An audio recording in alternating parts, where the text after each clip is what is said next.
Veliki pozdrav svima! U današnjem videu ćemo vidjeti kako se popravlja jedan ovakav fen. Evo ja sam napisao ovdje koji su svi mogući kvarovi na fenu, pa ćemo svaki ovaj kvar posebno proći, pogledati kako se ispituje i kako se do njega dođe.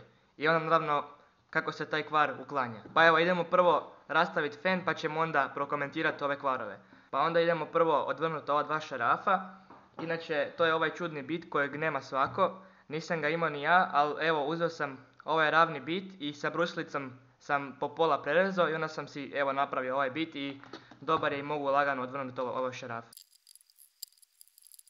Evo vidite, ovaj šaraf je duži, ovaj koji ovdje je duži, pa onda obratite pažnju jer nisu šarafi isti. Evo ga, ja sam sve izvadio van i znači pločicu ne smijemo dirati sve dok ne verificiramo koliki je napon na ovom tu kondenzatoru, da nije slučajno kondenzator nabijen. Dakle, mjerimo istosmjerni napon na kondenzatoru. Ok, kondenzator nije nabijen, što znači da ovaj tu otpornik koji ga prazni radi svoj posao i znači da bi trebao biti ispravan, pa evo to u redu i sad tek možemo dirati stvari na pločici dok smo sigurni da je ovaj kondenzator ispražnjen. Jer postoji mogućnost da ovaj otpornik nije dobar i da ne prazni dobro ovaj kondenzator i onda kad vi dotaknete pločicu, taj kondenzator se isprazni kroz vas i to je jako loš osjećaj, to može biti jako opasno, pa onda uvijek pregledavamo da li je kondenzator pod naponom. Možemo krenuti sa prvim kvarom na fenu, inače ovo je najčešći kvar na fenu, znači kaže dovodni kabel u prekidu.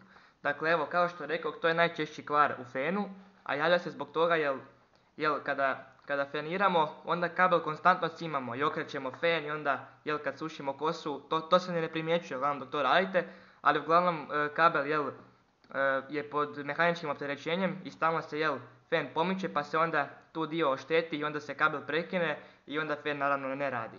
Pa idemo sad vidjeti kako to ispitati. Uzet ćemo mjerni instrument i stavit ćemo ga na pištalicu. Pa evo onda stavljamo jednu pipalicu evo na ovaj tu dio, na ovaj tu prvi kontakt i tražimo na pločici taj dovod. Ova nije. Evo ova je, znači evo kao što možete čuti i vidjeti instrument pišti i pokazuje 0 ohma, znači da je ova jedna žila ispravna. Pa onda idemo pogledati drugu žilu, stavljam sad ovdje na ovaj drugi dio gdje se uštekava i onda to mora biti ovdje. I evo instrument ne pišti i pokazuje ovdje OL, znači da je ova jedna žila u prekidu, znači da je dovodni kabel neispravan. Evo ja sam sad siguran da promijenim ovaj dovodni kabel da bi fen radio, ali ćemo još neke stvari provjeriti da vama pokažem kako se to sve ispituje. Onda imamo drugo, kaže neispravna sklopka. Idemo provjeriti sklopke. Znači sklopka je sad trenutno u položaju 1, imamo ovdje pištalicu i sad ako je sklopka u položaju 1 onda će voditi ovi kontakti. Znači ovaj i ovaj, ovaj i ovaj. I nijedan drugi, znači nijedna druga kombinacija ne bi trebala biti moguća. Idemo to sad provjeriti. Znači rekli smo ovaj i ovaj, mora pištati. Evo ga pišti. Ovaj i ovaj. Ponovno pišti, znači to je u redu i nijedan drugi. Znači ova dva ne smiju, ovaj preko ne smije, ovi ne smiju, ovako ne smije, ovako ne smije, ovako ni ovako, dobro, to je u redu. Onda stavljamo na sredinu, onda nam vode ovaj i ovaj, ovaj i ovaj. Pa idemo to provjeriti i naravno ne smije pokazivati nijedan drugi. Znači ova dva smo rekli, ja ga provodi, to je u redu, onda ovaj, rekli smo ovaj i ovaj. Pišti, to je u redu i nijedan drugi. Znači ovi ne smiju, ovako ne smije, ovako ne smije. Evo ga ovako pišti, jer kao što vidite ovi su spojeni, znači na istom su potencijalu, znači ova dva su kratko spojena i tako i mora biti, tako da nije ni čudno što piši, to je u redu. I ovi tu ništa ne smiju pištat, znači ovo ne pišti, ovo ne pišti, to je u redu. Onda idemo na treći položaj, u trećem položaju kad stavimo na treći položaj onda nam vode ovaj i ovaj, ovaj i ovaj i opet ponavljam niti jedan drugi. Idemo to provjeriti, evo ova dva vode koje sam pokazao, vidite sad baš pište ova dva. I ova dva isto moraju pištat, evo kao što možete čuti oni pište. I ne smije niti jedan drugi, osim ova dva koja su tu kratko spojena. Znači ovaj prekidač je u redu i sad ćemo napraviti doslovno sve kad smo napravili ovdje na ovom prekidaču preko.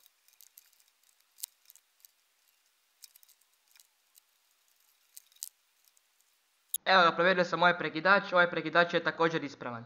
Tako da možemo krenuti dalje. Kad smo provjerili ova dva klizna prekidača, idemo još provjeriti ovaj prekidač koji je za toplo i za hladno. Znači u jednom mora pištati, a u drugom ne smije ništa pokazivati. Znači evo sad je u jednom položaju, idemo vidjeti. Sad pišti i kad ga kliknem, prestane pištat. Kad ga pustim pišti, kada ga kliknem, prestane pištat. Evo ga, znači ovaj prekidač je također ispravan. Onda idemo vidjeti dalje naše kvarove. Znači ovo ćemo sad treći i četvrti ćemo preskočiti, to ćemo kad se budemo bavili sa grijačem, jer nisam stavljao po redu. Onda imamo peto, neispravna elektronička komponenta. Pa idemo onda vidjeti koje tu komponente imamo. Znači ovdje imamo jedan otpornik koji prazni ovaj kondenzator, da ako ištekamo iz utičnice da ovaj kondenzator ne ostane nabijen, jer kondenzatori pohranjuju energiju u sebi i ta energija ostaje dok kad god se on ne isprazni. A inače ovaj žuti kondenzator, on tu služi za stabiliziranje napona, odnosno za stabilizaciju ovog ulaznog napona. I imamo ovdje diodu koja poluvalno ispravlja napon. Pa imamo par komponenti za provjeriti. Idemo onda prvo ovaj otpornik. Po bojama, znači smeđa, crna, zelena i zlatna, znači to bi trebalo biti oko 1 megaohm, pa onda idemo to ispitati, mada ovaj otpornik je sigurno dobar. Instrument sam stavio na područje megaohma, znači na 2 megaohma, mora pokazati 1 megaohm, idemo vidjeti to. Otpornik pokazuje pola megaohma, znači treba bi pokazivati 1 megaohm. Vrlo lako moguće da neka druga komponenta utječe na rezultat, ali morat ću ovaj otpornik odlemiti i pogledati ga izvan ploče. Evo ga, otpornik sam odlemio, idemo sad provjeriti njegov otpor. Šta sad kaže? Evo ga, dobivamo oko 1 megaohm. Znači da, evo vidjeli ste, znači otpornik je zapravo ispravan, međutim dok je bio u ploči nešto drugo je utjecalo na rezultat, jer je instrument mjerio i otpor od nečega drugog. I inače dok vi ispitujete otpor, smijete samo primiti sa jednim prstom, znači ne smijete ovako sa 2 prsta, jer onda će i to utjecati na rezultat na instrumentu, pogotovo ako su otpori veći, jer ćete onda u paralelu staviti otpor od svojeg tijela, pa će opet instrument pokazivati krivo. Tako da evo, obratite na to pažnju, znači ovaj otpornik je ispravan i sad ga vraćam ponovno na pločicu. Otpornik je vraćan na mjesto, sad mjerimo kapacitet ovog kondenzatora. Znači stavljam pošto piše na kondenzatoru 0.22 mikrofarada, stavljam na područje od 2 mikrofarada, ovu pipalicu mijenjam, stavljam ju ovdje. Evo ga, mjerni instrument kaže oko 0.2 mikrofarada, trebalo bi biti 0.22, ali evo to je u redu jer ovaj instrument isto griješi, jer znam da pokazuje malo manje nego što bi trebalo, ali uglavnom ovaj kondenzator bi trebalo biti dobar, jer evo neki kapacitet ima, pa onda idemo još za ispitati, imamo još ovu diodu za ispitati. Vraćam ovu pipalicu ovdje gdje je i bila, stavljam na područje za diode i idemo ispitati diodu. Tu pokazuje pad napona u jednom smjeru i pad napona u drugom smjeru, što ne bi trebalo biti u redu, ali opet vjerovatno nešto drugo utječe na ovo mjerenje. Evo ga, ja sam jednu stranu ove diode odlemio, tada idemo ju onda sad ispitati. Znači u jednom smjeru moramo dobiti pad napona, u drugom smjeru ništa. U ovom smjeru dobijamo pad napona od pola volta, kao što vidite. Znači pola volta, a u drugom smjeru ništa. Evo ga, znači dioda je ispravna. Evo vidjeli ste, znači opet nam je na rezultat utjecalo ovo što je bilo na pločici, pa je instrument ponovno mjerio nešto drugo. Tako da evo, dioda je isto ispravna, tada ju vraćam nazad na pločicu. Onda kaže po 3 neispravni zaštitni osigurač ili grijač u prekidu. Dakle, imamo tu još par elektroničkih komponenti. Diode bi trebale biti u redu, jer do njih ne mogu samo tako i neću ih vaditi. Isto kao ni ovaj otpornik, neću ga testirati. Onda ono što moramo testirati je ovaj termoprekidač, znači to je ovo, i ovdje imamo termoosigurač, znači te dvije stvari moramo testirati i onda smo ovo pod broj 3 smo onda riješili. Idemo pogledati ovaj termoprekidač, ja ću jednu pipalicu staviti ovdje, a do druge mogu doći ovako tu jer on vodi na ovo i instrument mora pištati. Evo, kao što možete čuti, instrument pišti, znači da je termoprekidač u redu. Onda idemo ispitati termoosigurač, jednu pipalicu ovdje, drugu pipalicu ovdje i mora pištati. Evo ga, instrument pišti, znači osigurač je ispravan. Idemo dalje ispitivati. Do ovih komponenti ne mogu doći, neću se sa njima ni zamarati, ne budem ih ni testirao jer smatram da fan bude radio, ali evo znate kako se ispituje, tako da nećemo se s njima zamarati. Onda sam da prokomentiramo ovo 6 neispravan elektromotor.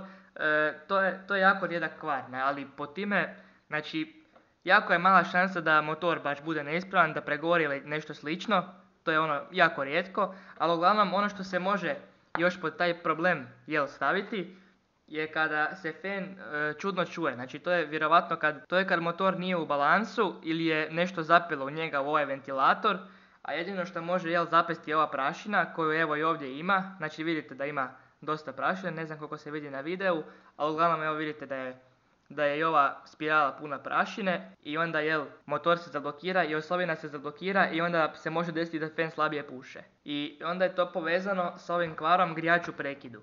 Onda se ova spirala previše zagrije i onda tu kontakt pukne. Znači odvoji se se previše zagrije jer ima mali dotok zraka od ovog ventilatora jer je ventilator zaštopan. Jako puno fenova ima onaj baš mrežasti onaj filter pa se onda to treba redovito čistiti, pa evo da znate. Onda idemo pod ovo ostalo mislim da ako se neka žica otpojila ili tako nešto slično to ovdje nema, ali evo stavio sam to pod ostalo. Još jedino krenemo se testirati je ovaj grijač u prekidu. Evo ga, znači što se tiče grijača, tu se neću posebno zadržavati, nađete početke i krajeve namota. Evo ja ću sad izmjeriti evo ove prve koje vidim. Znači evo jedan ovaj, inače ima ih dva, znači tu je jedan, ovdje je drugi, znači vidite da su odvojeni. Znači ovo je početak, tu mi je kraj. Piše oko 78 ohma. Znači evo spirala nije prekinuta, spirala je evo u redu, dalje neću provjeravati jer smatram da je spirala točna, evo to samo vam pokazujem. Zapravo ajde još da provjerimo i ovu tu spiralu. Evo početak je, vidim da je nešto ovdje, znači to bi trebao biti da ovo je početak, kraj je evo točno tu. I instrument pokazuje evo oko 175 ohma, znači spirale su u redu, grijači u redu, tu se neću previše zadržavati, to samo evo da vam pokažem kako se to ispituje. Tako da eto, prešli smo kroz sve probleme, tako da evo jedino još kaj nam ostaje je, ja ću sad probat ukloniti ove komade kose i ovu prašinu i idemo ovaj fen popraviti, idemo ovaj kabel presjeći, zalemiti tu novi kabel i vidjeti da li fen radi. Evo vidite da je ova žica prekinuta. Evo ga, ja sam žice nove zalemio, sad vraćamo ovo u postolje i palimo ovaj fen da vidimo da li radi. Evo ga, fen je sastavljen, idemo ga uštekat na napon i vidjeti jesmo li išta napravili. Uključujem, palim ovo.